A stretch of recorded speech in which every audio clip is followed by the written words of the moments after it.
Yung tinatawag na Dr. Blowback C. Yung D stands for driver's license. Kailangan dala-dala mo palagi yung lisensya mo every time you drive a motor vehicle. Pag nakalimutan si driver's license, ang penalty is 1,000. At pag nakakuha ka ng lisensya mo, ang ilalagay nila na expiration date, yung date of birth mo, hindi naman yung date ngayon. Para madaling tandaan, hindi mo makakalimutan. Pag hindi ka nakapag-renew, kinabukasan, hindi ka na pwedeng magmaneho kasi expired na yung license mo. Okay? Ngayon po, pag nagda-drive ka, expired yung lisensya mo, penalty mo pag nahuli ka ng LTO, 3,000 pesos. Okay? So, kailangan dala-dala palagi yung lisensya at bawal ipahiram kahit kanino, no? Okay? Yung R. Ano yung R? Registration. Rehistro ng sasakyan. Make sure na lagi mong napaparehistro or updated yung rehistro ng sasakyan mo. Okay? Dito ka, ma'am. Para makita mo kung paano nire-rehistro yung sasakyan mo, dito sa mga plate number. Okay? Yung pinakahuling numero, ito po yung buwan o month. Kung kailan ka pupunta sa LTO. Kaganyan. 3. Anong buwan yan? March. Doon ka pupunta sa LTO. Ngayon po, yung pangalawang numero, ito naman yung weeks. Kung kailan ka pupunta. Yung 1, 2, 3, first week. 4, 5, 6, second week. 7, 8, third week. 9, 0, fourth week. Kasi po, pag wala tayong ganito na sinusundan, mapupuno po yung LTO. Pag nagda-drive ka po at pasuna or expired na yung rehistro ng sasakyan mo, penalty is 10,000. At another violation, dahil ginagamit mo na hindi nakarehistro yung sasakyan mo, reckless driving, which is penalized with 2,000 pesos. So make sure na updated palagi yung rehistro ng sasakyan mo. Pag hindi mo dala-dala yung rehistro ng sasakyan mo, penalty is 1,000. So wag niyo pong kalilimutan, no ma'am? Yung photocopy or Xerox copy ang naka-attach sa sasakyan. Okay? Yung original copy, laging naka-keep safe sa bahay. Okay? Yung B stands for battery. Very good. Galing ni ma'am. Battery. Okay?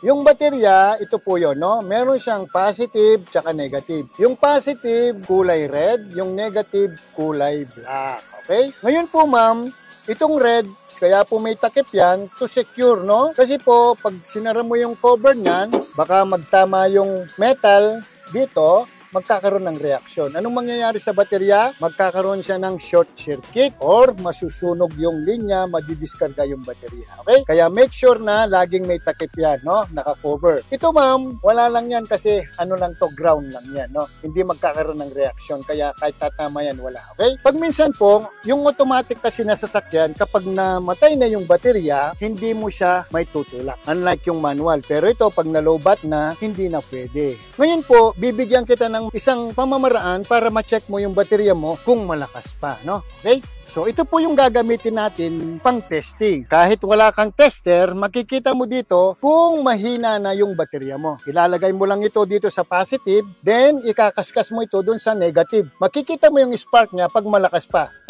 O yun, malakas pa, ibig sabihin malakas yung baterya. Pero pag ginanyan mo, mahina na, ibig sabihin low bat na yung baterya mo. Okay? Ngayon po, ang susunod na ituturo ko sa iyo, yung tinatawag na lights, ilaw. Yung mga ilaw mo, kung paano mo sila gagamitin, no? Ang control switch ng ilaw mo is itong sa left. So ito niyan, 0, 0, naka-off po sila. Pag tinwist mo ito, papunta doon, yung arrow tumapat doon, yan yung tinatawag na park light. Okay? Ginagamit mo si park light kapag dumidilim na, para nakikita mo yung mga controls mo sa loob, iilaw yan. Ngayon po, ipapakita ko sa iyo kung saan nakapwesto si park light. Ito po yung pwesto ni park light. Dalawang maliit na ilaw sa harapan. Yan. Pag sinindihan mo siya, ito park light, ilaw, at saka yung sa likuran.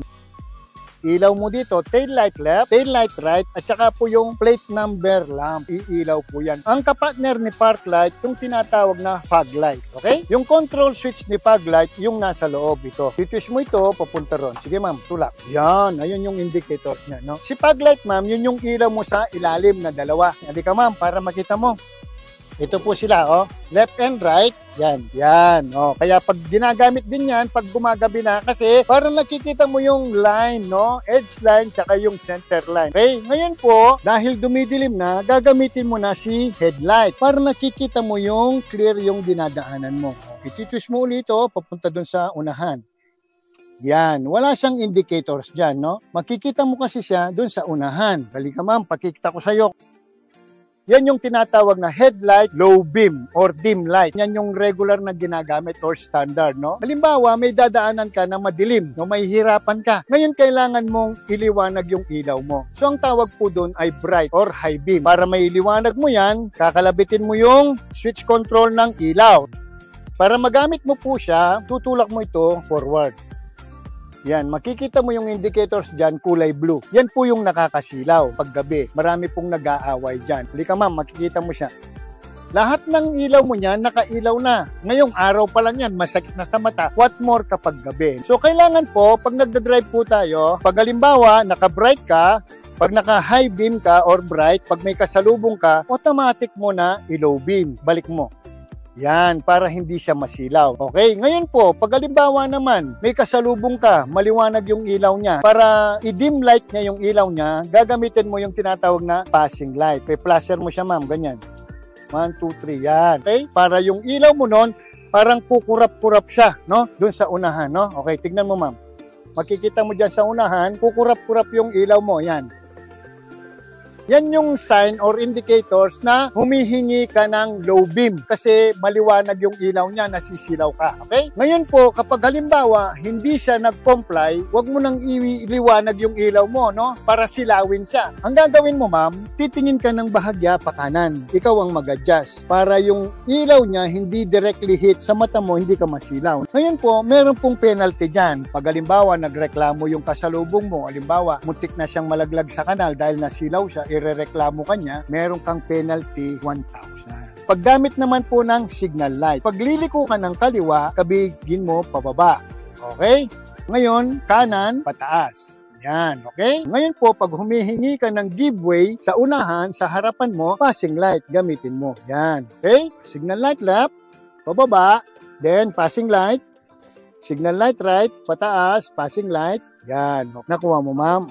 Okay. O, patayin mo na, ma'am. Ngayon po, ma'am, ang ituturo ko sa iyo yung paano gagamitin yung wiper switch control. Okay? Para malinaw yung makikita mo dyan sa windshield mo. Ngayon po, kapag marumi yung windshield mo, halimbawa, maalikabok siya, hindi po pwedeng basta mo na lang pagaganahin yung wiper mo na pupunasan niya yan, iwa-wipe niya. Magagasgasan po yung salamin mo. Kaya kailangan, palalabasin mo muna yung tinatawag na washer fluid para basain yung windshield mo. Para lumabas po, yung washer fluid, gagamitin mo po itong wiper switch control. Parang passing light din po yan. Yan. Sige, gaganyan-ganyanin mo lang. Sige ma'am, taas baba. Yan, okay? Kung halimbawa, gusto mong continuous yung flow ng washer fluid, i-hold mo lang yan. Taas, hold. Yan, hanggang luminis yung salamin mo. Ngayon po, pag halimbawa, wiper lang ang gagamitin mo, umaambon-ambon, tulak mo lang pataas. Tulak, bitaw. Yun, iwa-wipe niya po, no? Meron pong tatlong speed yan. Yung unang speed, yung parang naka-timer lang siya. O, kabigin mo pababa, slide, pababa, pababa, slide. Yan, naka-timer po yan, no? Hintayin mo lang. See? Lumalakas yung ulan, gamitin mo yung speed 2. Baba ulit, kabig, slide.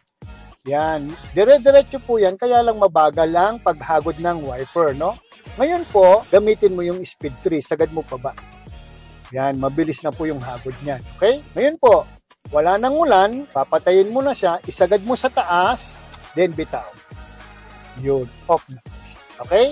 Ngayon po ma'am, ang i-check naman natin yung langis ng sasakyan mo. Yung langis ng sasakyan mo, kailangan regularly na check natin yan. Pag kulang yung engine oil mo, tendency niyan, iinit yung mga piston, mag-o-overheat yung makina. Okay? Ang pinaka-ideal na pag-check ng engine oil, yung kinabukasan. Para lahat ng langis na pumunta sa mga piston mo sa makina, bababa lahat nun, pupunta dun sa ponduhan niya o yung tinatawag na oil pan. Para accurate po yung pagsukat ng engine oil. At saka, kailangan nasa flat surface or patag. Okay? So, iaangat po natin to. Ang tawag po dito ay dip stick, no? Ito po yung pangsukat sa engine oil. So, ilalayo po natin sa makina para pag kahit tumulo siya, hindi po matuluan yung makina, hindi mag-stay, no? So, clean up, lilinisin natin, then check po natin. Ito pong unang tuldok, ito po yung tinatawag na low level. Yung pangalawang tuldok, ito yung full level. Pag pinasok natin sa dip tube at chinek po natin, pag kulang siya, halimbawa, yan, hindi pa umaandar. O, chinek mo, kulang. Halimbawa, yung level niya, kalahati lang, ganyan. Dadagdagan po natin. Dito po yan, bubuksan mo ito, then bubuhusan po ng dahan-dahan. Kung ano yung ginamit na langis dito, yun din po ang pangdadagdag. Same brand, same chemical composition. Okay? Pag yung kulay niya, ma'am, kulay dark na or itim na, nagpapa-change oil na siya. Pero pag kulay niya ganyan, light, press pa yung langis. Okay? Pero, as per advice nung mekaniko, kung ilan kilometer yung natakbo, dun na po yung, or yung manufacturer, dun po nag-change oil yung sasakyan. No? Anong susunod? Galing talaga, water. Okay. Yung water, ma'am, dito po yung lalagyan niya. No? Ito po yung tinatawag na radiator cap. Okay? So, pag mainit po, umandar yung makina, magkakaroon po ng pressure sa loob yan. So, kailangan matanggal muna yung pressure. So, i-unlock mo muna siya. Huwag mo muna siyang thoroughly open. Unlock. Yan, para sumingaw muna yung pressure, no? Ngayon po, pag halimbawa, wala ng pressure, then you can thoroughly open. Yan, okay? Dito po nilalagyan ng tubig yan. So, ini-inspection mo rin po yung takip o radiator cap. Baka mamaya katagalan, init, lamig, nag-crack na pala yung goma niya. So, kahit na nakatakip dito, nag-i-spill out yung tubig. So, anong mangyayari sa'yo? Mag-o-overheat yung sasakyan mo kasi nababawas yung tubig sa loob. So, pag bibili ka nito, ma'am, pupunta ka lang sa auto supply, dalin mo yung as per sample para sukat na sukat at saka lapat sa butas ng radiator. Okay? So, pag ibabalik mo ito, yung ngipin niya, dito lang sa slot na ito. Yan. Then, squeeze pa higpit. Yan. Hanggang sa maglapat. Okay? Ngayon po, i-check mo rin yung tinatawag na radiator hose. Ito po yung tinatawag na radiator hose. Pag umaandar na po yung makina, nag-expand po yan. Nagkakaroon ng pressure. So, tinitingnan mo po dito sa sugpungan niya. Dito. Dito po kasi madalas mag-crack yan, no? Dito. Baka mamaya may crack na pala, nag-i-spill na yung tubig. Okay? Ngayon po, ma'am, chine-check mo rin yung laman ng coolant mo. Dito po yung lalagyan ng coolant. Yan. Yung coolant level po niyan, kailangan dito lang po sa kalahati. Ayun, low level at saka full level. Hanggang kalahati lang po ang paglalagay. Ngayon po, yung coolant, napaka-importante po yan, no? Tatlo po yung gamit ni coolant. Pag may coolant yung sasakyan mo, gumagamit ka ng coolant. Number 1, pag mainit yung panahon, anti-overheating. Hindi po mag-o-overheat yung sasakyan mo. Pag halimbawa naman malamig yung panahon, anti-freezing, hindi magyeyelo yung tubig mo. Okay? Then, pangatlo, kahit nakababad ng tubig yung radiator mo, anti-rust, hindi kakalawangin. At ang ginagamit po na tubig ngayon, hindi na po advisable yung tubig ng gripo or sa poso. Ang ginagamit po ngayon ay mineral water. Kahit nakababad yan sa tubig, hindi po kinakalawang. O, anong kasunod? Brake. Very good. O, dito po yung lalagyan ng brake fluid, no ma'am? Dito yan. Dito po, kalahati lang po ang ilalagay mo dito sa maximum. Dito po nakalagay yung disenyo ng brake mo. Nakasulat po dito. Pag bibili ka ng brake fluid, kahit anong brand, Champion, Preston, National, basta ito po yung susundan mo. .3 or .4. Ibig po sabihin yan, combination. Okay? So, lalagyan mo lang dito. Huwag masyadong puno kasi pag puno yan, pag nagdadrive ka na, nagbibiyahe, umiinit po yung brake fluid, yung matutuluan yan, masisira. Okay? Ngayon po, ma'am, pupunta po tayo dun sa mismong mga preno mo. Okay? Yung disenyo po ng preno mo, dalawa. Yung unahan, ito yung tinatawag na disc brake. Ito po yung disc rotor. Ito po yung disc caliper. Kapag maingay na po siya, ibig sabihin, naririnig mo yung parang metal na squeak sound, pa-service mo na siya. Makikita mo, ma'am, wala na yung brake pad. So, yung bakal na yung gumagadgad dito, kaya umiingay siya. Merong posibilidad na ma-aksidente ka kasi wala ka ng preno. Dito naman po tayo sa likod. Ito naman po sa likod, ito yung tinatawag na drum brake. Sa loob po ng drum brake, may brake shoe. Pag ginapakan mo yung preno mo, magpo-flow yung brake fluid, ibubukan niya. Kaya magkakapreno ka. Okay, ngayon, halimbawa, na traffic, nagpreno ka. Tapos, dati-dati, pag preno mo, steady lang yung paa mo sa brake pedal. Ngayon, bakit unti-unti siyang lumulubog? Ibig sabihin yan, baka merong tagas yung preno. So, para ma-check mo, ma'am, lumayo ka ng konti. Yan. Tapos, umupo ka. Silipin mo ngayon yung gulong mo sa likod. Kung merong tagas sa kaliwa o kanan, yun po yung cause ng paglambot ng brake pedal. Anong kasunod ng brake? Air. Ang galing ni Madam. Air. Okay. O, dito mo makikita, ma'am. Dito, no? Yan. Dito mo makikita yung size ng gulong mo at saka yung kung ilang pressure yung hangin na ikakarga sa gulong. Okay? Ano pong size dito, ma'am? Makikita mo?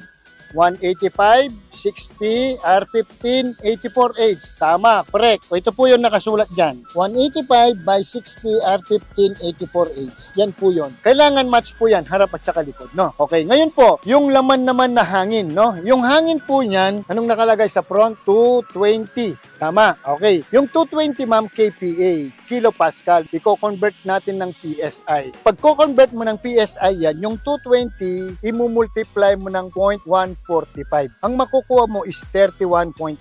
So, pag ni-round off mo yun is 32. So, yung hangin sa harap, 32. Okay? Yung sa likod, ma'am, 210. Pag kinonvert mo ng PSI yan, is 30.45. So, 32, 30. Okay. Ngayon po, kapag ganyan yung design pressure ng mga gulong mo, kahit punta ka pa sa malayong lugar, huwag mo nang dadagdagan yung hangin. As is lang, 32, 30. Kasi along the way, lalo na po pag mainit, nagbi-build up ng pressure yan. Ang dadagdagan mo ng hangin, yung reserba. Kasi yung reserba mo, kapag hindi nagagamit yan, nagbabawas or nagdi-deplete. Pwede mong lagyan ng 36 PSI. Ano pa po yung A? Accessories. Ano yung accessories ng sasakyan mo? Headlight. Yung headlight mo bulag, penalty 5,000. Okay? Side mirror mo basag o damage or defective, penalty is 5,000. Okay? Dito sa likod, tail light, left and right, defective brake light, penalty 5,000. Okay? Ano pa po yung accessories? Nasira yung sasakyan mo na flat, wala kang nilagay na accessories, early warning device, penalty 5,000. Okay? Ngayon ma'am, ilalagay natin yung early warning device. Ito po yung tinatawag na early warning device. Reflectorized po yan, okay? Pag-aasawahin mo lang yan, then tatayo mo ito, okay? Pag halimbawa na breakdown yung sasakyan mo na flat at nasa one-way road ka. So ang paglalagay nito, magbuhat po dito sa likuran ng sasakyan mo, bibilang ka ng 4 meters or 12 feet. Ilalagay mo muna si kulay pula, okay? Magbuhat dito sa kulay pula na early warning device, bibilang ka uli ng 4 meters or 12 feet, ilalagay mo si orange or yellow.